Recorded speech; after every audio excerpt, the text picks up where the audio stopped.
Hey guys, what's up everyone? Welcome or welcome back again to another video from the Apex Predator Billiards Training Club. My name is Apex Selenia, your aspiring professional pool player and pool instructor straight out of the small island of Jamaica, and I'm so very happy to be back with you on the practice table. I have not done a lesson in a while, as you'd have seen recently on the channel that I've been on a 1-month tournament tour where I've just returned back to the competitive scene.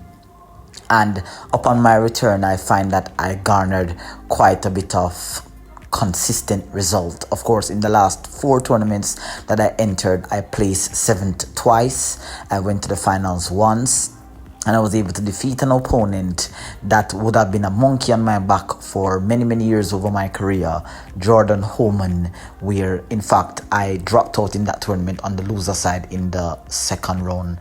On the one loss side in the second round, I was defeated by Vinroy Logan. But of course, from that success, I was able to actually learn a lot about myself, and of course transferring knowledge, theoretical knowledge, to the practical applications here. Now, of course, in the last video, you guys would have seen where we spoke about the 45-degree cut shot.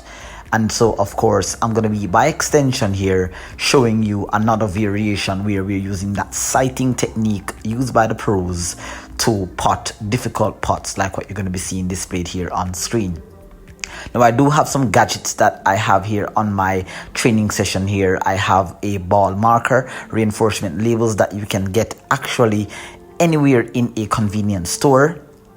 And I have, of course, my equipment, my playing cue here, and the knowledge that I'm going to be displaying here. Now, this is a very special video for me because a lot came out of this video. I was able to take on some of my fears. I was able to just learn a lot about, just transferring, building my mental game and be able to increase my visualization skills. Now, what you see me setting up here, guys, is in fact the object ball that is going to be about a ball, maybe a 3/4 ball off the long rail across from the third diamond. And I'm going to be shooting, say here, from the corner pocket, slightly jacked up in the corner pocket. Not really jacked up, but maybe like about 2 balls away from the corner pocket. Now, already you have seen the 45-degree cut shot. If you haven't, a link will be pinned in the description box below. You can check that out at a time convenient for you, so you can better understand what I'm applying here. Now, shooting from the corner pocket towards the third diamond, you're going to find here that this is very close to a 60-degree cut shot, almost a 1/8 ball hit fraction here. And so, of course, my videos are without mistakes, but you can see here on my first attempt, I was able to successfully pot that object ball straight down the rail, very cleanly into the pocket without even grazing the rail, and of course being quite confident that the cue ball will not in any way, shape or form scratch, provided that I do not use any unwanted side spin.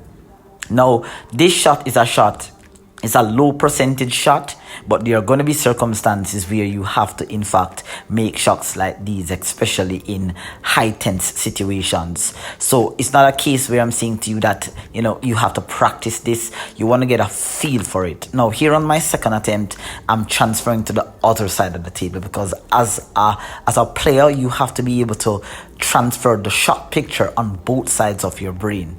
So there again, I was very successful in making that pot. Again, the object ball being cut down the rail here. It didn't graze the rail, or yes, it barely grazed the rail going in, but the pocket speed and the accuracy of the cut shot on the contact point on the object ball, definitely gave me a bigger chance of making that pot there. So 2 out of 2 so far, as you would have seen at the bottom of the screen. I'm also testing the percentage of my success rate in this drill here, and this is something that I can tell you that this is a tough drill, especially if you're the type of player that uses an aiming system.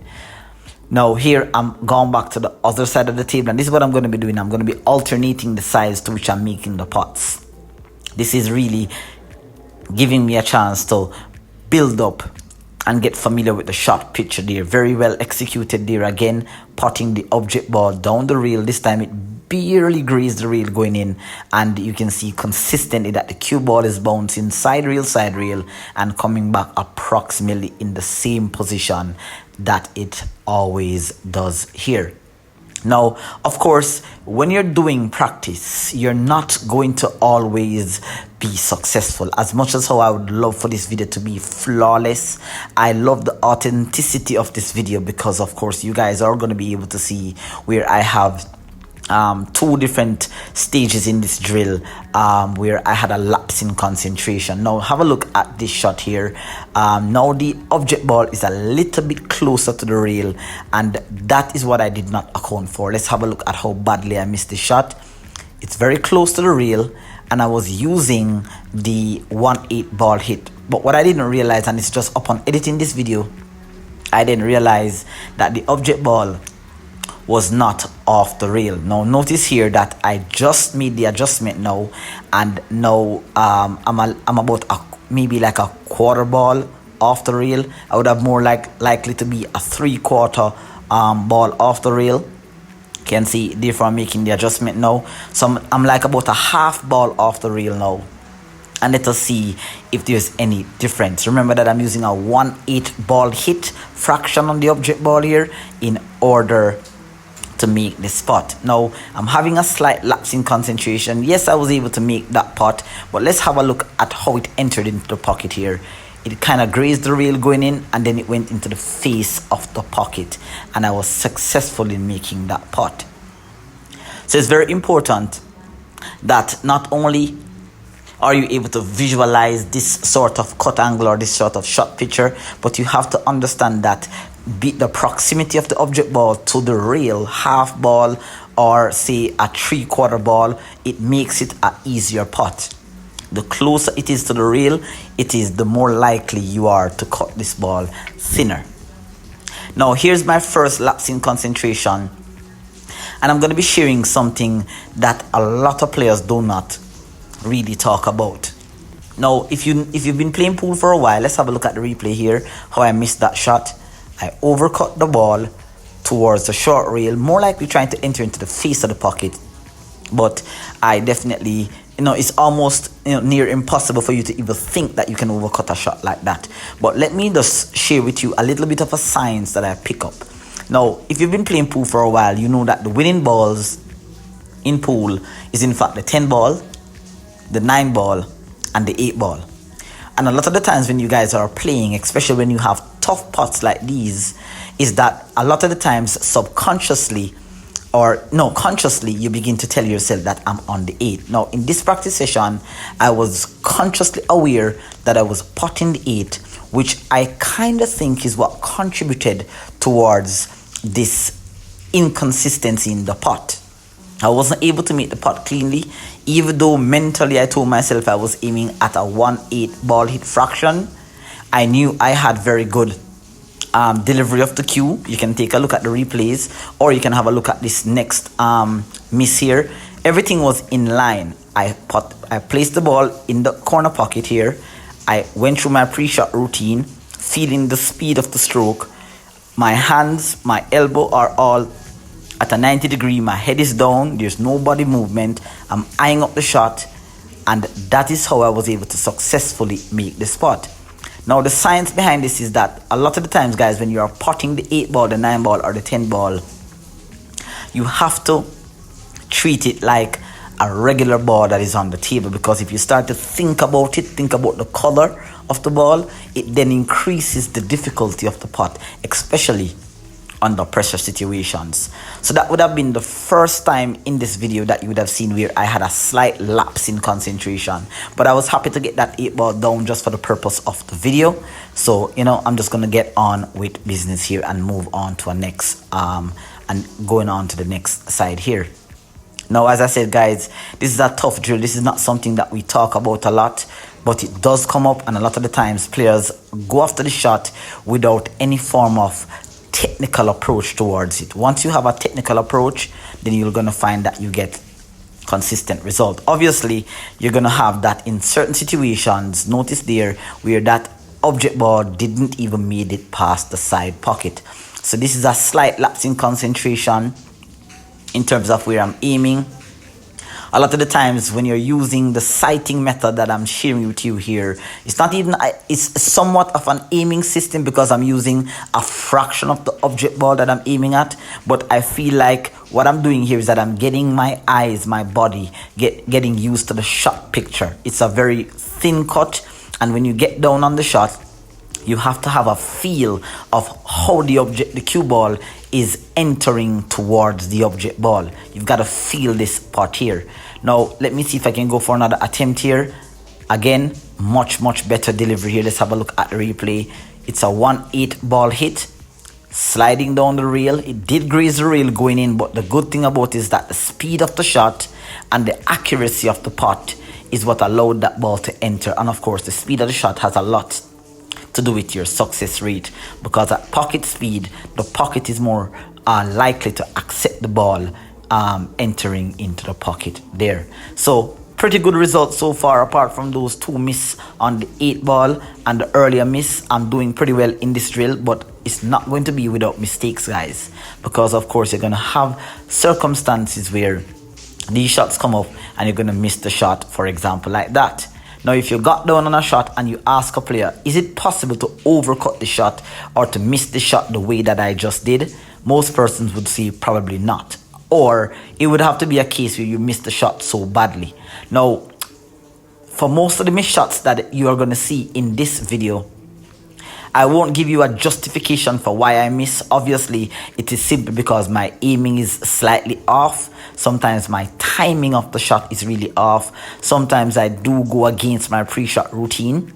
So a lot of things can contribute to why you miss shots like this. But if everything is in sync, if everything is aimed right, you will get consistent result. Now, again, here you're seeing another slight lapse in concentration, because you're going to see here where consistently I'm overcutting the ball at the same place. So from this negative situation, you would have heard a lot of pro players tell you that from a negative outcome, you can try to extract something positive. So what positive can you, Apex Selenium, can you, my audience, extract when you are in practice and you're experiencing misses like this? Again, let's have a look at the shot. I believe I'm going to miss it. I'm going to overcut it at the same point here. Once again, here you go. So there, what can I get from that? What positive can I take from that? Obviously, I'm aiming the object ball at the same point consistently. The cue ball is heading in the same direction. So the only thing that I have to do here in order to really get this success is to adjust my aiming. Obviously, I'm aiming thinner than a 1-8 ball hit. And so, of course, that is why I'm getting the ball consistent to miss. Now, I did get a little bit closer there on that putt. Obviously, you can see that it kind of went into the face. So that was a much better cut. But once you are practicing, guys, or you're in tournaments, remember that in tournaments, in matches, you only have one chance. In practice, obviously, I have plenty of chances to do this. So you've got to take the time out to assess why you're missing, where you're missing. Do I need to adjust my aim? Do I need to adjust my arm? Do I need to adjust my head position? Do I need to adjust the speed of the stroke? Obviously, here you can see on the replay that I was able to make that adjustment, and you can see that the object ball went clean into the pocket without even grazing the rail. It went clean into the pocket there, and that just made that shot more successful. Now, there are a few hacks that I'm going to be sharing with you here when it comes to making this difficult putt. And one of the hacks is that, and I learned this from a Jamaican professional player, Jordan Holman. He told me this a few years ago, that a lot of the times players are very, very unaware that instead of aiming towards the face of the pocket, they often sometimes aim towards the back of the pocket. And when you aim to the back of the pocket, obviously in this example here, I was able to make the putt, but notice how it entered into the pocket. It did touch the rail, then it went into the face. So a lot of the times what you want to do is that when you're aiming this type of shot and you're feeling a little bit unsure, you want to definitely definitely overcut the ball, because with cutting deuce throw acting on the object ball here, you're going to find that it gets thrown into the pocket. Now, when you aim towards the face of the pocket, you have a bigger chance of entering into the pocket, because if you have any sight of unwanted side spin, or there's any form of twitch in your stroke, a lot of the times it cancels out the overcut and then sometimes throws it into the pocket. So definitely what you want to do is, as opposed to aiming towards the back of the side pocket, you want to aim towards the opening of the pocket, which gives you a bigger chance for a success rate. Now, again, in that example, which is a poorly executed shot, is where the object ball didn't even make it. Well, it slightly made it past the side pocket, but it went into the facing of that side pocket there. Now, in the practice session here, and I didn't want to edit this part out, everything got a little bit crazy because I had one of the patrons who wasn't aware that I was making a video. His sons actually started running around in the video. I kind of find it funny. You can see that I'm laughing there. I just made him aware that I was making a video. But this is what happens when I have to be training in a public space, because I do not have the luxury of a table at my own home. But I'm definitely working on getting one soon, and very soon, guys. So stay tuned to the channel, because big upgrades are coming here to the channel. So I did find it a little bit funny, which is why I didn't edit it out of the video here.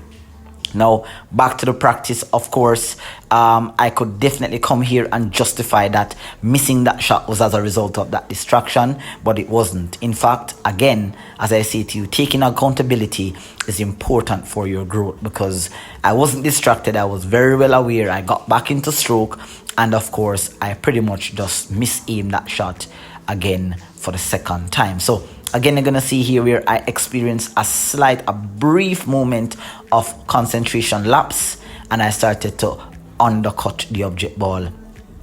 And so what I have to be doing here, because I just switched sides from the left side, I'm now on the right side, my brain is now trying to find back that contact spot, because of course I'm not using an aiming system, I'm using a sighting technique, and I'm aiming at a certain part of the object ball.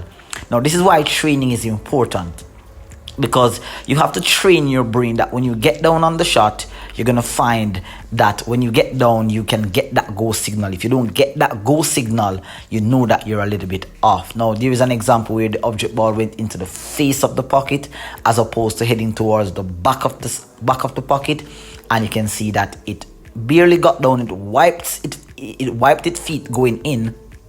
But that's definitely kind of like the range at which you want to try to make this putt. Definitely try to aim more towards the opening of the pocket as opposed to the back of the pocket here. So that was mind hack number one there, aiming when it comes to these types of shots here.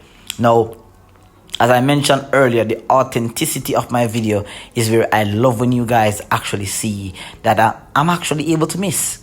You know, in your practice session, when you watch a lot of videos on YouTube, you're going to find that most of the times they always show you their success. They always show you where they're doing it right.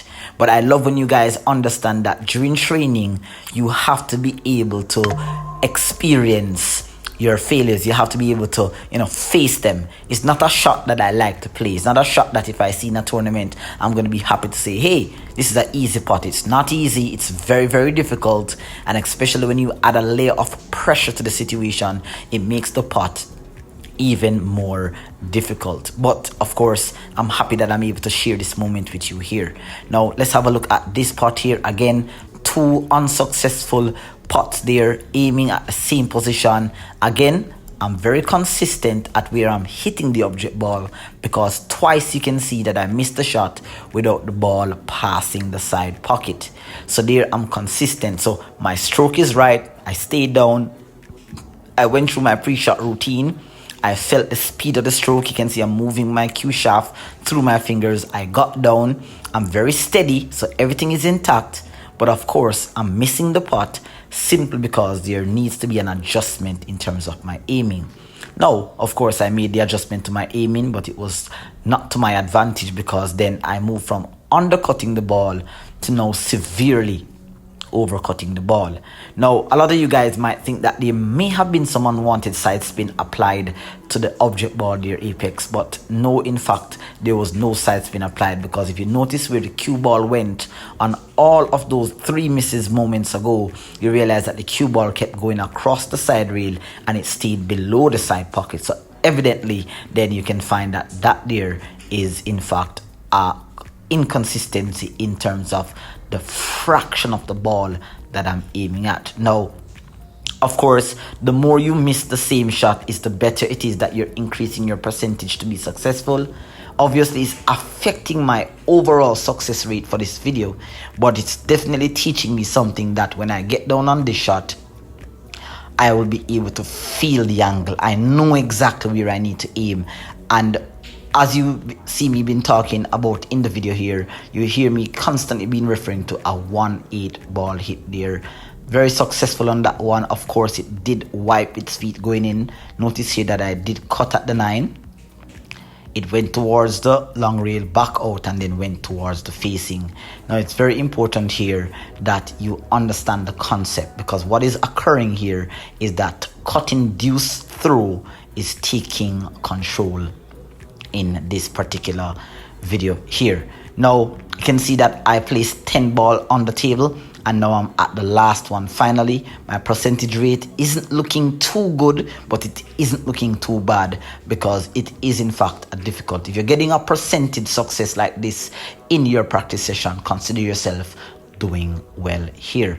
Now again, another example of the object ball, the mind coming into play here. I was consciously aware that this was my last shot, and a lot of the times, guys, you'll miss the 8 ball or the 9 ball or the 10 ball because you're consciously telling yourself that this is the last ball. What you have to do is to pretend, mental hack, pretend as if this ball is a ball that you have to play to get back to a next shot, which therefore will increase your success rate here. But I was able to successfully bring this drill to the end by putting the object ball clean into the pocket here. Let's have a look at the replay. This time it entered into the pocket very cleanly, kind of grazed the rail going in, but the face of the pocket helped with getting the ball down on this shot here. Now, definitely, guys, I want you to get on the practice table and face your fears. These shots are good shots to have in your repertoire, and you want to keep it like that here, guys. So thank you so much for watching, and I hope you enjoyed the video. Please share, like, and subscribe, and of course continue to practice with precision, accuracy, consistency, and control. Take care.